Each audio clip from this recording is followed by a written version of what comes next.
So today's tutorial is on Chaturanga Dandasana. It's a super challenging posture. So for shoulders, wrists, it can feel really challenging. So I wanted to do this tutorial to have a think about how we prepare the body and what we need to be engaging to help stabilize us before we go into Chaturanga Dandasana. And that also, it's not an important posture. So if it doesn't feel great in your body, definitely watch this and see if this helps. But if it doesn't feel great, feels way too challenging, then just skip it. You don't have to do them at all. But if you do want to include them in your practice, then there are just some things I want to go over. Now, I have been a total culprit of this over the years, and for that, I apologise. So we often hear arms at 90-degree angles, shoulders in line with, so you know it's in this position, shoulders in line with the elbows, elbows above wrists, and I've definitely talked like this. And I'm now trying to retrain my body a little bit and to do Chaturanga in a way that feels safer and more stable in my body and also in you lot that I am talking to right now. So what I would say is the 90-degree position. Now I've been doing a bit of research, so if you're interested, check out David Keel, and he's got yogaanatomy.com. So I've been checking a lot of his blog posts and etc. on this. And he says, you know, maybe only 15 to 20% of people can comfortably do the 90-degree angle position. So that's a whopping 80 to 85% of us that are going to find that really super challenging.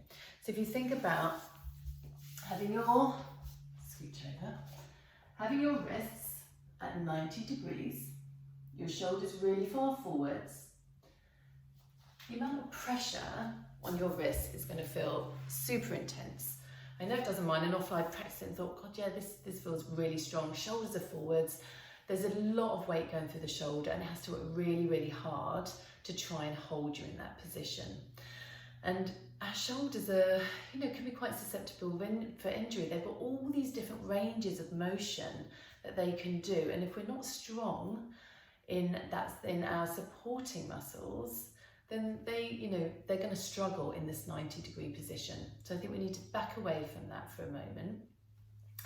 Now, if you think about bringing your elbows back a little, so instead of being here, you're maybe more here. So your shoulders are closer, elbows back, less pressure on the wrists. The shoulders are closer to your wrists and are going to feel more support. Okay? So maybe if you hear the cue, and again, I've said this before, shift your weight forwards, hold off from that position. Because if you try it, I mean, play around with it, weight forwards and back a little, see how that feels in your wrists. But if you hear that cue, just think to yourself, maybe I won't go far forwards.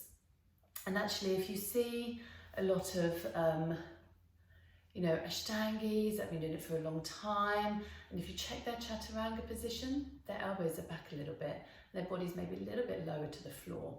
So you don't necessarily have to hold it in this straight line, which would look something like this, or even further forwards, okay? That is so strong on the shoulders, so strong on the wrists.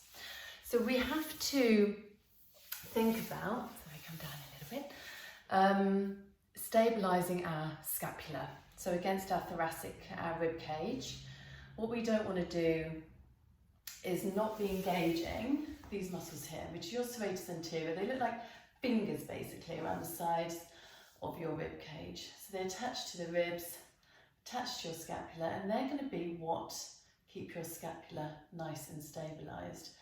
If you look on YouTube, there's loads of exercises for finding your serratus anterior and strengthening. So you don't just want to focus on doing it in Chaturanga. One way, for example, would be to sit cross-legged, hands next to the hips, because your serratus is a pushing muscle, okay, which is what we're doing in Chaturanga, we're pushing.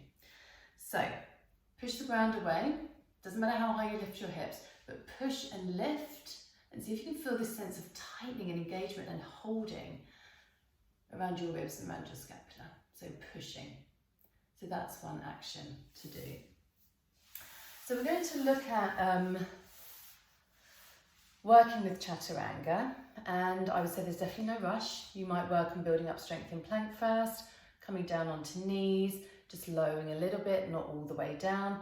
So as we go forwards and dip, it's not the shoulders that are dipping, it's the scapula that's kind of losing that stability and holding the shoulder in this neutral position, okay? So let's come on to hands and knees. And there's naturally a little bit of retraction in the shoulder blades as we go in from high plank to low plank. So one way to find serratus engagement and that sense of engagement is when you, from this tabletop position, knees a little bit further back. And from here, just double check. So you can always take a video of yourself here, because you may hear the cue, which I use, lift up through the lower belly. Sometimes this does this, lift the hips, the belly drops.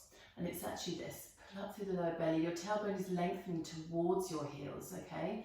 So we don't want to dump, which is really hard if we're not strong enough to hold everything nice and stable, okay? So that takes time. So from this position, push the ground away. And from here, you'll feel your pec minor, which is a push and action, engaging, holding and stabilizing you as well. And then from here, push into the hands and try and turn them outwards without actually moving them.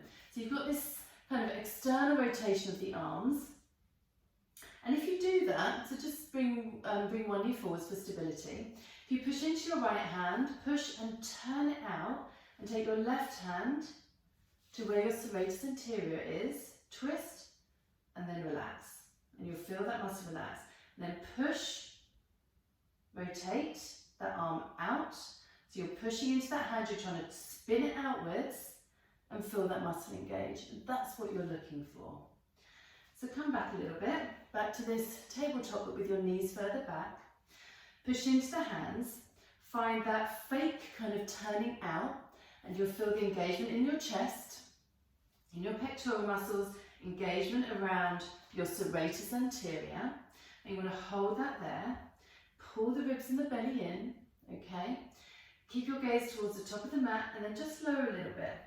Not shifting your weight far forward, so if you can see my elbows are behind my wrists, and push back up. So this is maybe where you come into your chaturanga for a bit. Knees down and just lowering just a little, okay? So that is one way to practice. Now the other way to practice is obviously from a high plank position.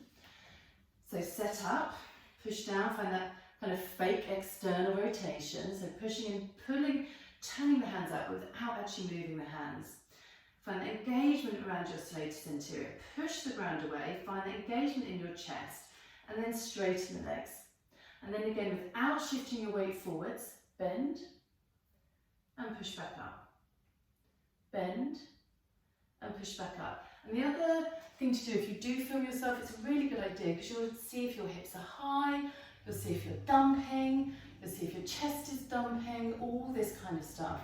So it's a really good idea to film yourself. So if you want to practice going all the way down into Chaturanga, set up, so externally rotate the arms, push down, try and turn the hands outwards, ribs and belly in, straighten the legs, keep your gaze forwards, bend your elbows, and come down so you're a little bit lower than you would be, normally maybe, and then hold, and then come all the way to the floor. Point the toes back, roll the shoulders back, cobra, inhale, exhaling, push the ground away, downward facing dog. And then come onto your knees. Now the other thing I want you to be mindful of when you, because I've really noticed this coming into up dog as well, it's way too much for many of us. If you are a shifter of the weight forwards, arms at 90 degrees, so you might be as well if you've been to some of my classes, I want you to ease off because what it could look like is this. So shift the weight way forwards, lower 90 degrees. So when you come into your up dog, there's pressure on your wrists. You might even feel some real tightness or compression in the lower back here. And that can feel really, really super challenging. Again, for some of you that might feel absolutely fine. But if it doesn't, ease off. Don't take your weight forwards. Ease off. Allow your elbows as they bend to slightly bend back away from the wrists. That's actually really challenging. I'm a little bit out of breath. So let me know if you have any questions. And I hope that was helpful. And thanks for watching.